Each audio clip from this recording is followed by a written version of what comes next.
نبی کے راستے کی خاک لوں گا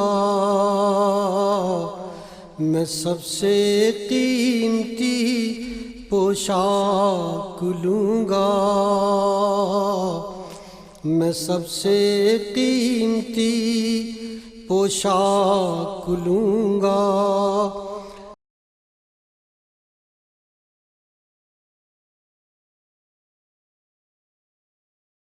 نحمده ونصلي ونسلم على رسوله الكريم، اما بعد فاعوذ باللہ من الشیطان الرجیم، بسم اللہ الرحمن الرحیم۔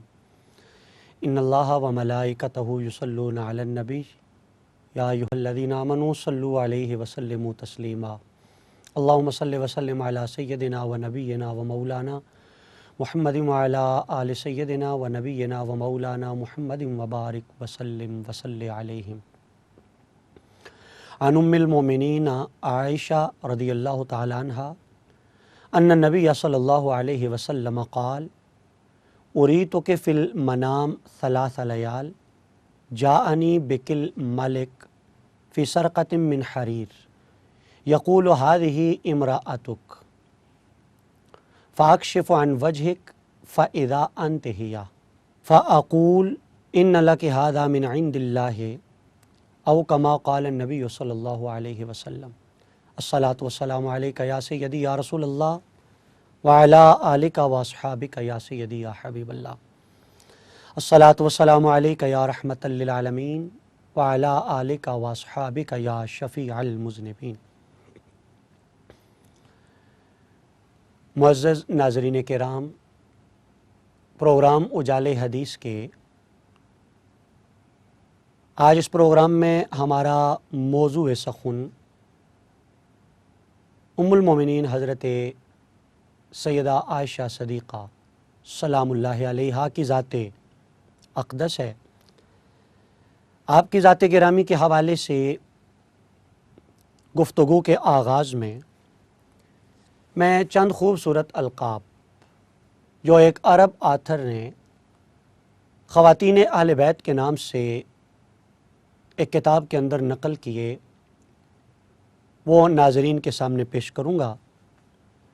جب انہوں نے حضرت عائشہ صدیقہ کا ذکر کیا تو القابات کا تذکرہ کچھ یوں کیا: الصدیقہ بنت الصدیق، العتیقہ بنت العتیق، حبیبۃ الحبیب و علیفۃ القریب، سید المرسلین محمد الخطیب، المبرہ عن العیوب، المعرات من ارتیاب القلوب، لرؤیتها جبریل رسول علام الغیوب، عائشۃ ام المؤمنین رضی اللہ تعالی عنہا۔ حضرت عائشہ صدیقہ رضی اللہ تعالی عنہا رسول اللہ صلی اللہ علیہ وآلہ وسلم کی محبوب زوجہ۔ اللہ رب العزت نے آپ کو بے شمار اعزازات سے نوازا۔ ایک اعزاز حضرت عائشہ صدیقہ کا وہ ہے جو قیامت تک حضرت عائشہ کے ساتھ ہے، اور وہ اعزاز یہ کہ حجرہ عائشہ ہی کا بخت ہے کہ میرے مصطفیٰ کریم علیہ تحیۃ و ثناء اس حجرے میں آرام فرما ہیں۔ ظاہر ہے یہ انتخاب خدا کی طرف سے ہوا، میرے مصطفیٰ کی طرف سے ہوا۔ یہ شرف اللہ رب العزت نے حضرت عائشہ صدیقہ رضی اللہ تعالی عنہا کو عطا کیا۔ بلکہ دلچسپ بات یہ کہ نہ صرف حجرہ عائشہ بلکہ ہجر عائشہ بھی، حجرہ عائشہ بھی اور ہجر عائشہ بھی، شاید عربی زبان کا یہ لفظ سارے ناظرین سمجھ نہ سکیں، تو حجرہ کہتے ہیں کمرے کو، روم کو، کہ رسول کریم علیہ الصلوۃ والسلام کی ظاہری حیات مبارکہ کے آخری لمحات بھی حضرت عائشہ کے حجرے میں گزرے، اور قیامت تک کے لیے آرام فرما بھی حضور حضرت عائشہ کے حجرے میں۔ اور ہجر عائشہ کا مطلب یہ کہ جب حضور علیہ الصلوۃ والسلام کی روح پرواز کر رہی تھی تو میرے آقا کا سر ناز حضرت عائشہ صدیقہ کی گود میں تھا، حضرت عائشہ صدیقہ کی گود مبارک میں تھا۔ یہ حضرت عائشہ صدیقہ رضی اللہ تعالی عنہا کا بہت بڑا اعزاز ہے، جس اعزاز میں آپ لا شریک لہا ہیں۔ اللہ رب العزت نے یہ شرف حضرت عائشہ صدیقہ رضی اللہ تعالی عنہا کو عطا فرمایا۔ رسول کریم علیہ الصلوۃ والسلام کی حضرت عائشہ صدیقہ سے شادی اور آپ کا نکاح اللہ رب العزت کی طرف سے رہنمائی اور رب ذوالجلال کی طرف سے حکم کے نتیجے میں ہوا۔ ظاہر ہے حضور کا یہ ویسے بھی شان ہے میرے آقا کی، وما ینطق عن الہویٰ ان ہوا الا وحی یوحیٰ۔ یہ قرآنی آیت بتاتی ہے کہ حضور کا ہر اقدام، حضور کا ہر فیصلہ، رسول اللہ صلی اللہ علیہ وآلہ وسلم کا ایک ایک قدم اللہ کی وحی کی روشنی میں اٹھا کرتا تھا۔ تو حضرت عائشہ صدیقہ کے ساتھ نکاح کے حوالے سے اللہ رب العزت نے رسول اللہ صلی اللہ علیہ وسلم کی جو رہنمائی فرمائی، میں نے جو خطبے میں حدیث کا حصہ پڑھا، حضور علیہ الصلوۃ والسلام نے اسی رہنمائی کا ذکر اپنے اس ارشاد مبارک میں کیا۔ حضرت عائشہ خود روایت کرتی ہیں کہ رسول کریم علیہ الصلوۃ والسلام نے ارشاد فرمایا کہ عائشہ، اللہ تعالیٰ نے مجھے 3 دن خواب میں تمہیں دکھایا، یعنی میں 3 دن تک عائشہ تمہیں مسلسل خواب میں دیکھتا رہا۔ اور پھر حضور صلی اللہ علیہ وسلم نے تفصیل بھی بیان کی، حضور علیہ السلام نے وضاحت بھی فرمائی۔ آپ نے ارشاد فرمایا کہ جانی بکل ملک، کہ عائشہ ایک فرشتہ آپ کو لے کر اس طرح میرے پاس آتا کہ فی سرقہ من حریر، ایک ریشم کے کپڑے کے ایک ٹکڑے میں لپیٹے ہوئے۔ یہاں آپ کو لے کے آنے سے مراد حضرت عائشہ کی تصویر لے کے آنا۔ یقول ہذہ امراتک، فرمایا ایک دن بھی، دوسرے دن بھی، تیسرے دن بھی وہ فرشتہ آتا ریشم کے کپڑے میں لپیٹے ہوئے اور آ کے کہتا کہ یہ آپ کی زوجہ ہیں، ہذہ امراتک۔ تو حضور فرماتے ہیں کہ میں نے جو وہ پردہ ہٹایا، کپڑا ہٹایا تو فائدہ آنتے ہی اے عائشہ، میں نے دیکھا کہ وہ تو آپ تھیں، تو میں سمجھ گیا کہ آپ کا انتخاب من جانب اللہ ہے، اللہ کی طرف سے ہے۔ تو حضرت عائشہ صدیقہ رضی اللہ تعالی عنہا کا اعزاز کہ وحی ربانی کی روشنی میں رسول کریم علیہ الصلوۃ والسلام نے حضرت عائشہ صدیقہ رضی اللہ تعالی عنہا کے ساتھ نکاح فرمایا۔ آپ کا ایک اور اعزاز جس کا تذکرہ بخاری مسلم سمیت حدیث پاک کی بے شمار کتابوں میں ہے، رسول کریم علیہ الصلوۃ والسلام نے حضرت عائشہ صدیقہ کی شان بیان کرتے ہوئے جہاں اور بہت کچھ ارشاد فرمایا، وہاں رسول اللہ صلی اللہ علیہ وسلم نے یہ بھی ارشاد فرمایا کہ میری کسی زوجہ کے بستر میں مجھ پر وحی نہیں آئی، لیکن عائشہ میری وہ زوجہ ہے جس کے بستر میں مجھ پر وحی بھی اتری ہے، اور اللہ تعالیٰ نے وحی بھی مجھ پر نازل فرمائی ہے۔ حضرت عائشہ صدیقہ رضی اللہ تعالی عنہا، آپ کی شان رفیع اور آپ کا کمال یہ بھی تھا کہ آپ کو رسول اللہ صلی اللہ علیہ وسلم کی امت کی فقیہہ کہا جاتا ہے۔ آپ رسول کریم علیہ الصلوۃ والسلام کی امت کی عالمہ تھیں۔ بے شمار ایسے مسائل تھے جن مسائل میں رسول اللہ صلی اللہ علیہ وآلہ وسلم کے اکابر صحابہ بھی رجوع کیا کرتے تھے حضرت عائشہ صدیقہ رضی اللہ تعالی عنہا کی طرف۔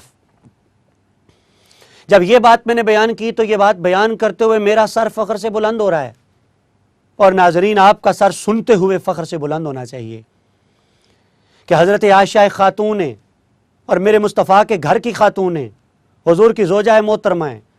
جب میں نے یہ کہا کہ ان کی حیثیت امت کے اندر فقیہہ کی حیثیت تھی، وہ مرجع تھیں حضور کے صحابہ کا بے شمار علمی مسائل میں، تو اس بات سے یہ بات سمجھ میں آتی ہے، اسلام کا مزاج سمجھ میں آتا ہے کہ اسلام خواتین کی تعلیم کا مخالف نہیں، بلکہ حضور کے گھر کی خواتین کو اللہ نے علم کا نور عطا فرمایا تھا۔ اور ظاہر ہے حضرت عائشہ صدیقہ کا جس عمر میں نکاح حضور علیہ الصلوۃ والسلام کے ساتھ ہوا، وہ عمر بذات خود بتاتی ہے کہ حضرت عائشہ صدیقہ کو علم کا یہ نور میرے مصطفیٰ کریم علیہ تحیۃ و ثنا نے عطا فرمایا تھا۔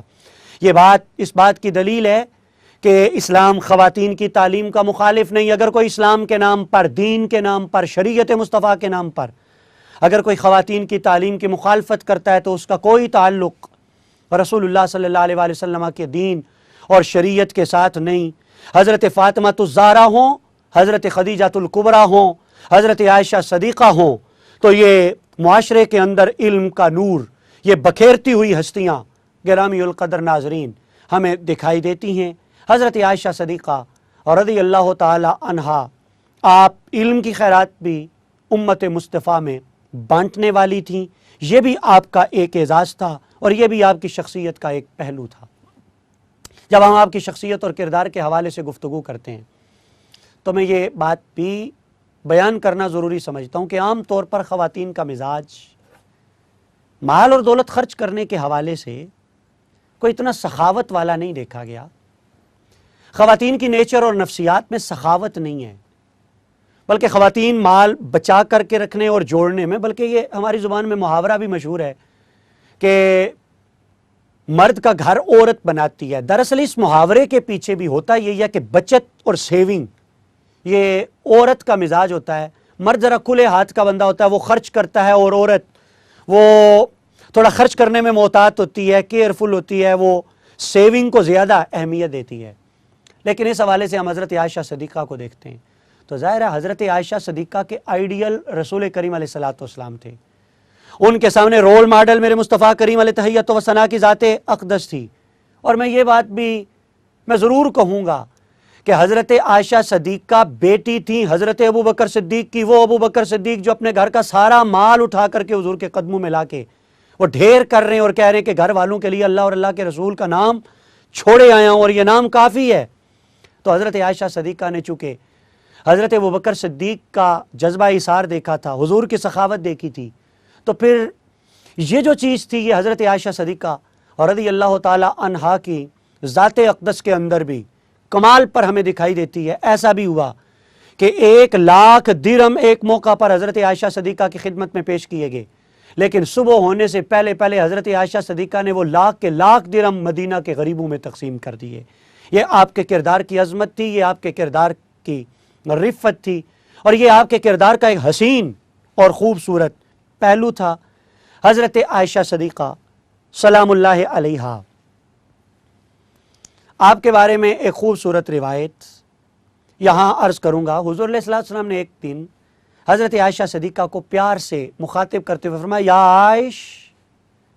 اب یہ حضور علیہ الصلوۃ والسلام کے مخاطب کرنے کے اس انداز میں محبت، پیار اور شفقت، یہ دنیا بھر کے مردوں کے لیے اس میں سبق ہے کہ مرد کی مردانگی یہ ہر وقت ڈانٹ ڈپٹ کرنا ہی نہیں، اور مرد کی مردانگی ہر وقت عورت کو دبانا ہی نہیں، بلکہ رسول کریم علیہ الصلوۃ والسلام کو اللہ رب العزت نے رجولیت کا جو کمال عطا کیا تھا وہ بھی حصہ تھا رسول اللہ صلی اللہ علیہ وآلہ وسلم کا. ہو نہ ہو حضور نے اس ارشاد گرامی کے ذریعے بھی اسی کی طرف اشارہ کیا ہو کہ جو حضور علیہ السلام نے فرمایا کہ مجھے اللہ تعالی نے 40 مردوں کی طاقت عطا فرمائی ہے، کہ مردانگی میں کوئی حضور علیہ السلام کا ثانی نہیں، مقابل نہیں، لیکن اس کے باوجود حضور علیہ السلام کا انداز شفقت، حضور کا انداز عطا، حضور کا انداز نوازش، حضور کا انداز مہربانی، اور حضور کا گھر والوں کے ساتھ حسن سلوک کا انداز.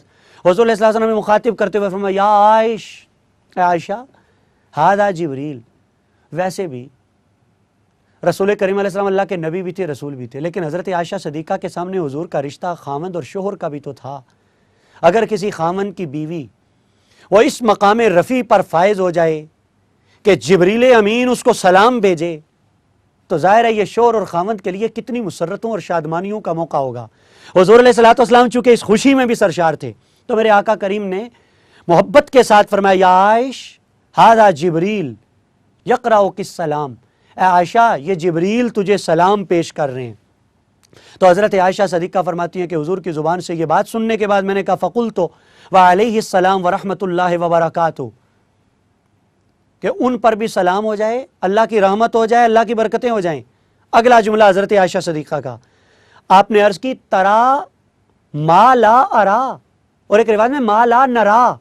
حضرت عائشہ صدیقہ نے کہا یا رسول اللہ آپ کی آنکھ تو وہ بھی دیکھتی ہے جو ہم نہیں دیکھتے، آپ تو وہ بھی دیکھتے ہیں جو میں نہیں دیکھ سکتی. یہ حضور کے صحابہ کا عقیدہ تھا. حضرت عائشہ صدیقہ نے دراصل اپنے عقیدے کا اظہار کیا. سوال یہ کیا جا سکتا تھا اگر مزاج کے اندر تھوڑی سختی ہوتی، درستی ہوتی، جمالیات نہ ہوتا تو یہ سوال کیا جا سکتا تھا کہ جی جبریل امین کو آپ نے کیسے دیکھا، آپ کو کیا پتا. لیکن حضرت عائشہ صدیقہ خوش ہوئیں اور کہا کہ ان پر بھی سلام ہو جائے، اللہ کی رحمت اور برکتیں، اور ساتھ ہی کہا یا رسول اللہ آپ کی شان کتنی بلند ہے کہ آپ تو وہ بھی دیکھ لیتے ہیں جو ہماری نگاہیں نہیں دیکھتی.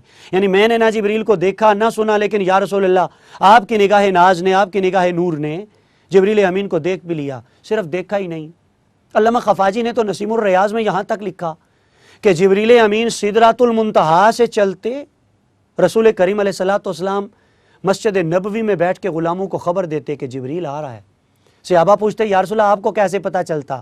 تو رسول کریم علیہ الصلوۃ والسلام فرماتے کہ جبریل سدرہ سے چلتا ہے، مجھ محمد کو جبریل کی خوشبو آ جاتی ہے، مجھ محمد کو جبریل کی خوشبو آ جاتی ہے۔